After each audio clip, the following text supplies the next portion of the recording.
ভৌতিক গল্প। গল্পের নাম ভুতুড়ে টিভি। রাত তখন 11টা।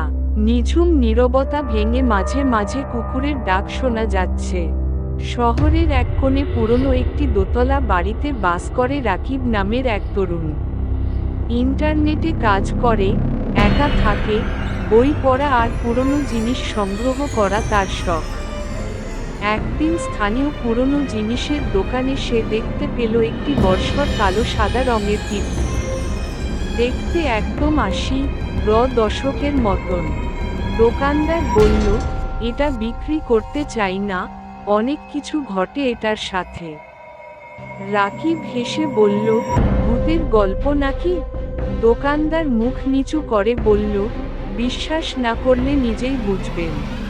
রাকিব টিভিটা কিনে বাড়িতে নিয়ে আসে। রাতে টিভি অন করে দেখে স্ক্রিনে ঝিঝি শব্দের সাথে হঠাৎ হঠাৎ অচেনা মুখ আর অদ্ভুত শব্দ ভেসে আসে। ভেবেছিল সংযোগে সমস্যা, কিন্তু পরদিন রাতেও একই জিনিস।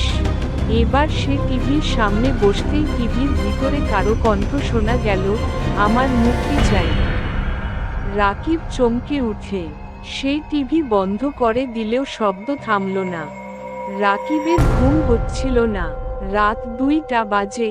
সে হঠাৎ লক্ষ্য করল টিভি বন্ধ থাকা অবস্থায়ও তার স্ক্রিনে ছায়ামূর্তি দেখা যাচ্ছে।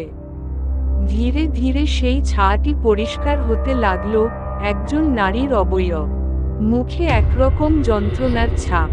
সে ভয় পেয়ে উঠে গিয়ে টিভির সুইচ খুলে টিভিটাকে প্লাগ থেকে খুলে ফেলল। কিন্তু তবুও স্ক্রিনে সেই নারীর মুখ। হঠাৎ করেই ঘরের বাতি জ্বলে উঠল, আর সেই নারীর কণ্ঠে ভেসে এল, তুমি আমার কাহিনী শুনবে? রাকিব তখন বুঝল, এই টিভি শুধু একটা যন্ত্র নয়, এটা যেন কারো বন্দি আত্মার জানালা।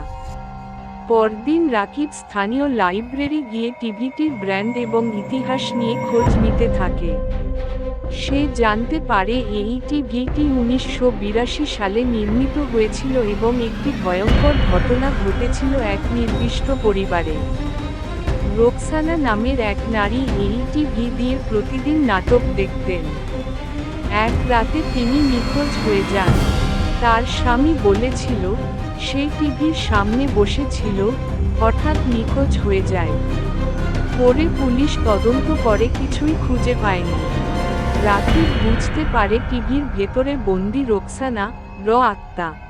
সেই রাতে আবার টিভি চালু হলে রোকসানা বলে, আমাকে বের করো, না হলে তুমি আমার মতোই টিভির বন্দি হয়ে যাবে। রাকিব সিদ্ধান্ত নেয় রোকসানাকে মুক্তি দিতে হবে।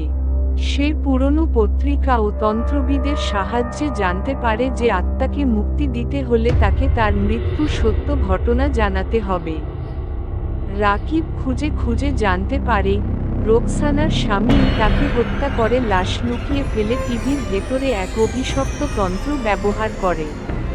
সেই তন্ত্রের ফলে আত্মা টিভির ভেতর বন্দী হয়ে যায়।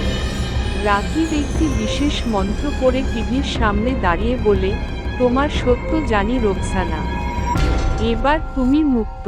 তখন বিদ্যুৎ চমকে উঠে, পুরো ঘর কেঁপে ওঠে, টিভি বিস্ফোরণের মতো আওয়াজে ভেঙে যায় এবং ধোঁয়ার ভেতর রোকসানার আত্মা হেসে হেসে হারিয়ে যায় বাতাসে।